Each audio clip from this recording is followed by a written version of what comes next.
Magandang araw mga kasingal. Isa na namang special song request ang bibigyan natin ng panahon. Mula ito sa isa sa ating mga avid fan, top fan dyan sa Marscon, Santo Tomas, Davao del Norte. Si Sir Alfredo Rimo Villaver Sr. Sabi niya, "Good day, idol. Mo request na pod ko diri og kanta ni Max Urban. Ipakita na lang.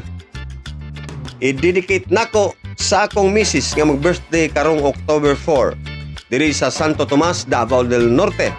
God bless nimo og pamilya. More blessings, good health." Ang kanyang misis ay si Ma'am Evelyn Villaver. Happy birthday sa iyo, ma'am, noong October 4. Medyo naantala ang pag-upload at pagkanta natin ng request ni Sir Alfredo Rimo Villaver Sr. dahil sa tinamaan tayo ng lindol dito sa Northern Cebu.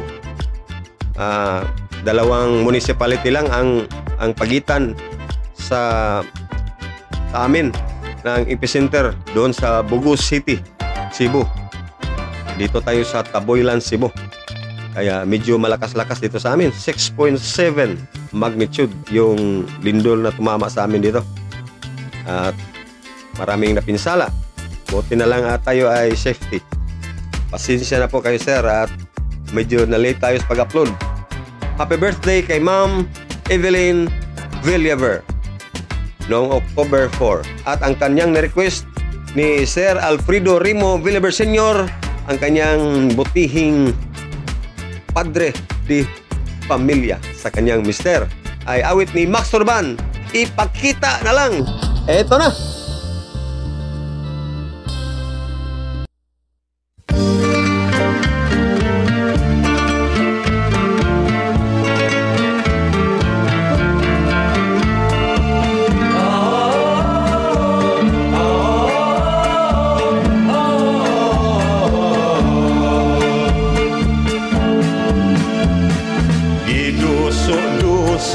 Gihandos-handos, giduot-duot. Ang akong gugma, wa na'y naluoy pagkaalaot. Nagbitay-bitay, naglabyog-labyog, gianod-anod. Ang kapalaran ko, kung unsay dangatan, wala yu'y nasayod.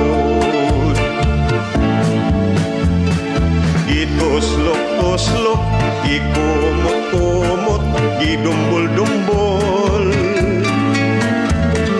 Ang akong dughan, daw magkuba na sa tumang taguul. Gilangkat-langkat, gilubag-lubag, gipikat-pikat, nangitag kahayag, ang kasing-kasing kong kanunay naghilag. Ipakita na lang, ipakita na lang upanwagan ang mangit-ngit nga dalan nga akong agianan. Ug ilubong ko na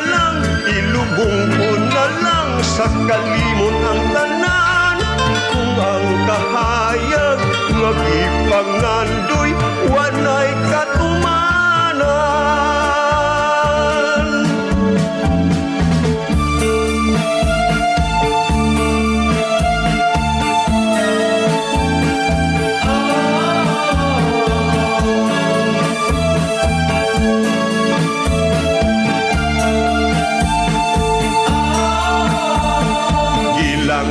Langkat, ilubag-lubag, ipikat-pikat, nangitag kahayag, ang kasing-kasing kong kanunay naghilag. Ipakita na lang ubanwagan ang mangit-ngit nga dalan nga akong agianan. Ug ilubong ko na lang kalimot ang tanan. Kung ang kahayag nga gipangandoy wanay katumanan.